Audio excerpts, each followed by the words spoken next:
नमस्कार। चलिए आज बात करते हैं एक बहुत ही दिलचस्प कला के बारे में। समय पर किए गए प्रयास की कला। देखिए, यह सिर्फ दिन रात मेहनत करने के बारे में नहीं है, बल्कि सही समय पर सही तरीके से, स्मार्ट तरीके से काम करने के बारे में है। तो एक सवाल से शुरू करते हैं। क्या किसी काम का सिर्फ पूरा हो जाना ही काफी है? क्या पूरा होना और असरदार होना ये दोनों एक ही बात है? जरा सोचिए। मान लीजिए किसी ने एक केक बनाया, दिखने में एकदम परफेक्ट, लेकिन खाने में एकदम बेस्वाद। तो क्या वो काम वाकई पूरा हुआ? हम अक्सर सोचते हैं चलो काम तो खत्म हुआ, लेकिन क्या सच में बात वहीं खत्म हो जाती है? और यहीं से हम आरव की कहानी में आते हैं। एक ऐसे भ्रम के बारे में बात करते हैं जिसमें हम सब कभी ना कभी फंसते हैं।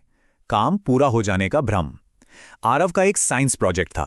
एग्जीबिशन से एक दिन पहले वो पूरी तरह तैयार था। फिर भी पता नहीं क्यों उसके मन में ना एक अजीब सी बेचैनी थी। तो आरव का प्रोजेक्ट क्या था? एक छोटा सा वाटर प्यूरिफिकेशन मॉडल। और कमाल की बात यह है कि उसने इसे कई दिन पहले ही खत्म कर लिया था। मॉडल एकदम फर्स्ट क्लास काम कर रहा था। तो टेक्निकली तो सब ठीक था, है ना? उसे तो आराम करना चाहिए था, खुश होना चाहिए था। लेकिन जैसा कि अक्सर होता है, जो ऊपर से दिखता है वो पूरी कहानी नहीं होती। प्रोजेक्ट की एक छिपी हुई कमी थी। बाहर से तो सब चंगा था, प्रोजेक्ट तैयार था, पर अंदर आरव के मन में वो बेचैनी वो बढ़ती जा रही थी। चलिए पता लगाते हैं कि आखिर ये बेचैनी थी क्यों। उसके अंदर से एक आवाज आ रही थी। सब जानते हैं ना वो वाली फीलिंग, जब लगता है कि यार कुछ तो गड़बड़ है, सब ठीक होते हुए भी कुछ ठीक नहीं लग रहा। ये उसका अपना इंट्यूशन था, उसकी गट फीलिंग, जो उसे बार बार कह रही थी कि भाई मॉडल तो चल रहा है, लेकिन कुछ बहुत जरूरी है जो मिस हो रहा है। और ठीक इसी उधेड़बुन में उसके दोस्त रोहन का फोन आता है। अरे तेरा तो हो गया ना सब, चल खेलने चलते हैं। अब देखिए, आरव के सामने एक सीधी साधी चॉइस थी। या तो वो बाहर जाकर मजे करे या फिर अपने मन की इस अजीब सी खटक की सुने। और आरव ने क्या चुना? उसने अपनी उस बेचैनी की वजह जानने का फैसला किया। और यहीं से कहानी का सबसे जरूरी हिस्सा शुरू होता है, असली काम को पहचानने की कोशिश, जिससे हम सबको एक बहुत बड़ा सबक मिलता है। तो उसने किया क्या? कोई रॉकेट साइंस नहीं। उसने बस प्रोजेक्ट के जो इंस्ट्रक्शंस थे उन्हें उठाया और इस बार धीरे धीरे एक एक शब्द पर ध्यान देकर पढ़ा। और बस वहीं उसे वो लाइन दिख गई जिसे वो पहली बार में जल्दी जल्दी में पढ़कर निकल गया था। लाइन थी, इसके असल जिंदगी में इस्तेमाल को साफ साफ समझाएं। तो प्रॉब्लम मॉडल में थी ही नहीं, प्रॉब्लम थी उसे समझाने के तरीके में। पहले उसका डिस्प्ले बोर्ड कैसा था? बस ढेर सारा टेक्स्ट, कुछ समझ नहीं आ रहा। लेकिन बाद में उसने सब बदल दिया। आसान भाषा, साफ साफ एरो बनाकर समझाया और सबसे जरूरी, उसे असल दुनिया से जोड़ा। अब देखिए कितना फर्क है। अच्छा, तो प्रॉब्लम तो पता चल गई। अब सवाल था कि इसे ठीक कैसे किया जाए। और आरव ने जो रास्ता चुना वही इस पूरी कहानी का निचोड़ है। शांत दिमाग से काम और एकदम क्लियर रिजल्ट। उसने पैनिक नहीं किया, हड़बड़ी नहीं मचाई। सबसे पहले उसने पैनिक को साइड में रखा। सोचा नहीं, रात भर जागने से कुछ नहीं होगा। फिर उसने सिर्फ एक चीज पर फोकस किया, एक्सप्लेनेशन को बेहतर बनाना। उसने टेक्स्ट को आसान बनाया, समझने के लिए तीर के निशान लगाए और आखिर में एक छोटा सा नोट जोड़ दिया कि ये मॉडल पानी की किल्लत वाले गांवों के लिए कितना फायदेमंद हो सकता है। और नतीजा, वो रात में आराम से टाइम पर सो गया, मन एकदम शांत, हल्का।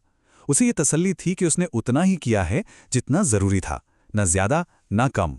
ये वो सुकून है जो आखिरी मिनट की भागदौड़ वाले स्ट्रेस से बिल्कुल अलग होता है। अगला दिन, साइंस एग्जीबिशन का दिन। अब आरव के इस टाइम पर किए गए सही एफर्ट का असली टेस्ट होना था। देखते हैं जज को इसका काम कैसा लगा। जज ने उसके मॉडल को देखा और पता है क्या कहा? उन्होंने कहा, समझाया बहुत अच्छा है, तुमने सही समय पर सही तरीके से काम किया है। ध्यान दीजिए, जज ने सिर्फ प्रोजेक्ट की तारीफ नहीं की, बल्कि उसके काम करने के तरीके की तारीफ की। ये बहुत बड़ी बात थी। यह सुनकर आरव को जो महसूस हुआ वो कोई चीखने चिल्लाने वाला एक्साइटमेंट नहीं था। वो एक गहरी, शांत सी संतुष्टि थी। वो सुकून जो एक सोचे समझे सही काम को करने के बाद मिलता है।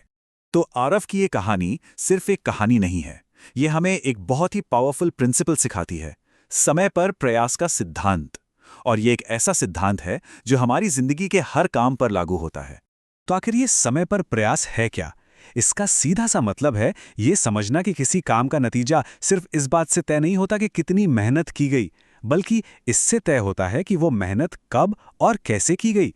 कितना से ज्यादा जरूरी है, कब और कैसे। तो इस पूरी कहानी से क्या बातें सीखने को मिलती हैं? पहली, अपनी गट फीलिंग पर भरोसा करना सीखें। अगर लगे कि कुछ गड़बड़ है तो शायद है। दूसरी, जब भी कंफ्यूज हों तो वापस जाकर अपने लक्ष्य को दोबारा ध्यान से पढ़ें। तीसरी, छोटे छोटे फोकस्ड सुधार करना पैनिक में सब कुछ बदलने से कहीं ज्यादा असरदार होता है। और आखिरी और सबसे जरूरी बात, हमारा मकसद सिर्फ काम खत्म करना नहीं, बल्कि उसे असरदार बनाना होना चाहिए। तो जाते जाते एक सवाल छोड़ जाते हैं जिस पर सोचा जा सकता है।